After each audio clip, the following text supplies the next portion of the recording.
Tell us how much faith you had going into this game, because you didn't Woo! only watch it for the love of the game. You watched it for the love of your wallet. Not the love of my wallet. It is for the love of it. You know me and Cam, we love college football. And it's weird because we're on the West Coast, and this college football is like it's a deep South rooted sport. But as of recently, the Big Ten has been dominating the past 2 years. Last two national champions. So I have something to say about that. As far as this game goes, Alabama versus Oklahoma. Oklahoma ended up closing as a favorite, as a 1.5 point favorite in this game. They played twice actually. Last year, Alabama got freaking trampled. Jalen Milroe didn't look like he knew what he was doing. Oklahoma, albeit had a terrible year, they were able to pretty much control what Alabama was able to do offensively and create turnovers. Therefore, I don't know how they went with the quarterback that they had last year, because he is god awful. Jordan Hawkins. And then obviously the rematch, the highly anticipated rematch that was in Tuscaloosa during the regular season, and Alabama turned the ball over multiple times, had a pick six. Oklahoma was normally past the 50 whenever they possess the ball in that game. And that's a huge advantage from anybody that's going to get. If you get the ball past 50-yard line in any game and you're able to turn the ball over multiple times, you're probably going to win the game. So basically the game plan going into this game was just don't turn the ball over, because Alabama they had over 400 all-purpose offensive yards in that game. So they were able to move the ball up and down. That wasn't really the problem. The problem was turning the ball over. And I don't believe Alabama had any turnovers in this game. Early on, Oklahoma just came out guns blazing. They're doing whatever they want. Alabama didn't have a first down in the first quarter. They were able to set up shop usually past the 40-yard line, I would like to say, in this game. They were always in really good field position early on, and Alabama really wasn't able to do anything. Mateer looked very poised. He was getting the ball out quick. He was finding guys like I forget what his name is, number 4, the receiver on Oklahoma. He made a ton of really clutch catches on third down early on in the game and was able to help them move the chains. R. Mason Thomas came back in this game, missed 7 weeks. He was a really, really big change, really big production out of him early on in this game. So Alabama was really out of sorts early on, and they finally stopped Oklahoma on offense, and they were able to finally get a first down, move the ball down the field. Ty Simpson looked a little bit more comfortable going into it. This is like the third or fourth drive, obviously in the second quarter by now, and they were able to score.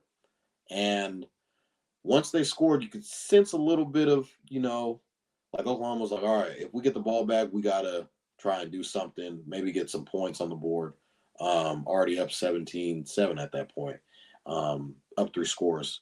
So they force a 3-and-out, and Alabama blocks the punt. And usually when a block punt happens, you're like, uh-oh, this is kind of like when this is where the tide turns and it shifts. So Alabama does not score a touchdown because Ty Simpson ends up taking a sack. Oklahoma, they're able to get 3 points out of that, and it's 10-17. So now you're like, all right, Oklahoma has to score here, right? Oh, you know what happens the next drive? I think we lost Toddy, so I will take over. I'm screaming. Can you hear me? Can you see me? Yeah, I can hear you. You're back now. You're back. Kevin can't hear me. Kevin. I'm back. You're back. Yeah. So the pick six happens. Yeah. So yeah, the pick six happens, and that kind of I think Alabama never looked back from that.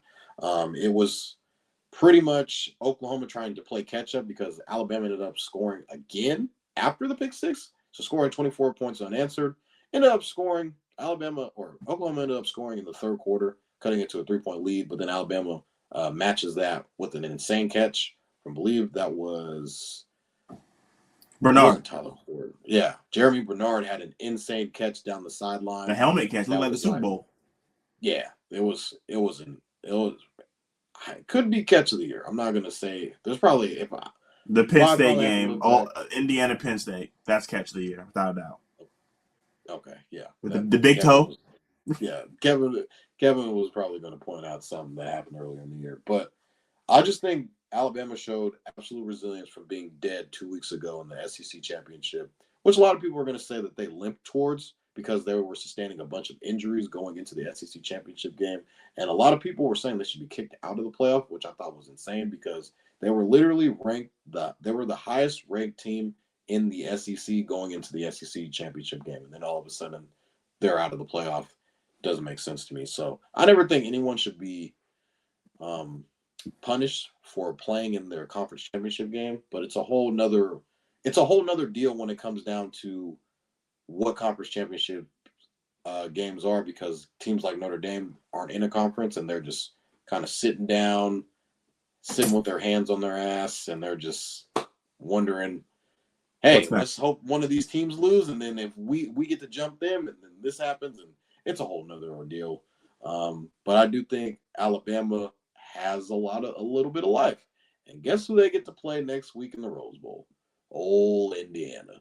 And Kevin, don't let Alabama beat Indiana and just a can of worms. A can of worms is going to just all hell is going to break loose if that happens. But I just love the 12-team playoff and the types of games that it can bring us. And I just know tomorrow. Just spoiler alert, we're probably going to be doing a podcast tomorrow, reviewing the rest of the games. But just you see these games like Oregon favored by 3 touchdowns, Ole Miss favored by almost 3 touchdowns. You want to see these types of games because I thought this was a good game. Probably, yeah, this was a very competitive game, I would like to say. Although it was a double-digit victory for Alabama. They came back from a 17-point deficit, and I think it's the highest deficit in college football history, if I'm not mistaken, or tied for it. I think it was 2018 Oklahoma versus Georgia, if I'm not mistaken. Kind of fact check me on that, but I thought this game was really important for Alabama and its self-esteem as a team, because now they feel like they can beat anybody. We just went on the road and beat Oklahoma in Norman. We can beat anybody now. We don't even have to go on the road. We get to go to California. We're playing against Indiana. They got all the momentum in the world. So hats off to Alabama. I thought Ty Simpson played really well in this game. Yeah, and the defense stepped up in the second half of the game as well, too. And I'm going to just lead off of that. The defense stepped up. Getting that pick six in that first half was huge. Toddy mentioned how they couldn't move the ball. And then they were there to muff the punt and make a play. So the defense and the special teams really carried them in the first half, because in the first half, Alabama had 100 passing yards and -3 rushing yards. So it was a tale of two halves. The last 2 drives in that first half, they had 10 points, 14 plays and 88 yards and 4 first downs. So between the first 2 drives, or the first 3 drives and the last 2 drives, are 2 completely different teams. And the one thing that I really want to stand out and make a bullet point material, I think they're going to bench Ryan Williams. I don't think he sees the field again. He had 3 drops today, and a guy named Lotzier Brooks. He's a true freshman. He didn't really get a lot of playing time. He had the 2 touchdowns today, 4 receptions for 72 yards. He came in after Ryan Williams had that second drop, and Ryan Williams didn't go back on the field. Ty Simpson was hurt. We talked about it coming into the game, how that's going to play. Ty's like, Kevin's been hurt for a couple of weeks. They're going to figure it out. But Alabama came out and balled out. It was a tale of 2 halves because the defense for Alabama turned the fuck up against Oklahoma, and they couldn't really get the ball going. Mateer was really using his feet a lot and getting that. Once they stopped that and they forced him to be a quarterback, they were really struggling. And another thing that I want to say is the kicker. I'm happy someone else's kicker fucked up, because this was the best kicker in the year. He got the award. He hit 26 straight field goals and then shanked the field goal to go to 3. And I get it. A lot of people are going to say, well, Kevin, even if he makes it, they don't win. I agree. But, I mean, hey, we've seen crazier shit happen. You kick it, it's a 7-point game, you get an onside kick. They only had one timeout, so the chances were slim as it was. But for a kicker to go out there and miss that, it was real heartbreaking. So Oklahoma's out of the playoffs, and now they get to play Indiana.